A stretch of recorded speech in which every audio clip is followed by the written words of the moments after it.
দর্শক, আমি এখন রয়েছি গাইবান্ধার গোবিন্দগঞ্জ উপজেলার সাপমারা ইউনিয়নের করতোয়া নদীর তীরে।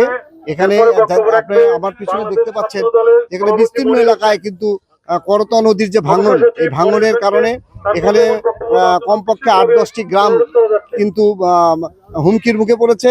এছাড়াও এই গ্রামের পার্শ্ব দিয়ে প্রবাহিত চলে যাওয়া যে দিনাজপুর এবং গোবিন্দগঞ্জ আঞ্চলিক মহাসড়ক, সেটিও কিন্তু বেশ হুমকির মুখে পড়েছে। যে কারণে এই এলাকার বাসী তারা দীর্ঘদিন ধরে দাবি জানিয়েছে তাদের এই নদী ভাঙন রোধ করে যাতে দ্রুত তাদের বসবাসযোগ্য করা যায়। ঘর বাড়ির কামান ডুবে যায়, এক বৃষ্টি হলে বন্যা আসলে সব ডুবে যায়। আর যে শ্মশান করা হচ্ছে, শ্মশানটা ভেঙে যাচ্ছে। এই জন্য করে নদী এলাকার জায়গার জন্য শ্মশানটা যাতে আমাদের রক্ষা হয়, সেই জন্য করে আমরা এই জন্য দাঁড়িয়েছি এই জায়গায়।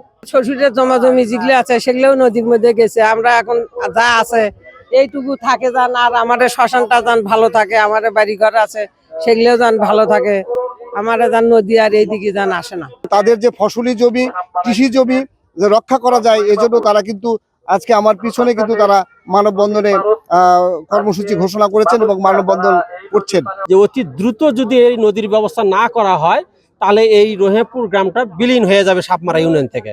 আর এখানে আরো বড় হুমকি যে আমাদের শ্মশান ঘাটিটা করা হয়েছে, শ্মশান ঘাটি হুমকির মুখে। পাশে আমাদের একটা মাদ্রাসা ছিল, সেটা সম্পূর্ণ বিলীন হয়ে গেছে।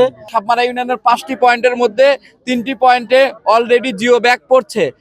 যেহেতু এখানে দ্রুত নদী ভাঙন রোধ করতে হবে, এই দ্রুত নদী ভাঙন রোধ করার ক্ষেত্রে আমরা অবশ্যই দাবি জানাবো এই চক্রহিমাপুর এই বাঁধটা যাতে সিসি ব্লক দ্বারা বাধা হয়। যে এখানে এক সময় বিশাল বাঁধ ছিল, একটি সুইচ গেট ছিল, একটি মাদ্রাসা ছিল।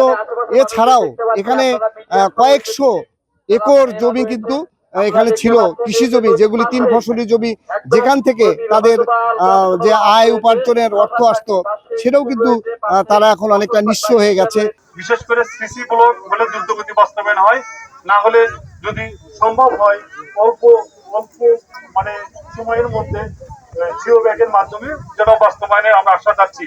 এই নদীতে যদি দ্রুত কাজ করা না হয় তাহলে চক্রহিমাপুর মানচিত্র থেকে সাপমারা ইউনিয়নের মানচিত্র থেকে বিলীন হয়ে যাবে। আমার এলাকাবাসীর পক্ষ থেকে আমার দাবি, অবশ্যই এই নদী ভাঙন রোধে এমপি সাহেব প্রয়োজনীয় ব্যবস্থা গ্রহণ করবেন। আমি অত্যন্ত আশাবাদী। তাদের যে এখন দেয়ালে পিঠ ঠেকানোর মতো অবস্থা হয়েছে, তাদের একমাত্র যে আবাসভূমি, তাদের ঘর বাড়ি, সেটিও কিন্তু এখন হুমকির মুখে পড়েছে। তাদের দাবি যে দ্রুত বাঁধ নির্মাণের মাধ্যমে এবং ব্লকের মাধ্যমে অথবা বস্তা ফেলেও যদি এই ভাঙন রোধ করা যায়, তাহলে তারা তাদের যে আশ্রয়, শেষ আশ্রয়স্থল, সেটি কিন্তু তাদের রক্ষা পাবে।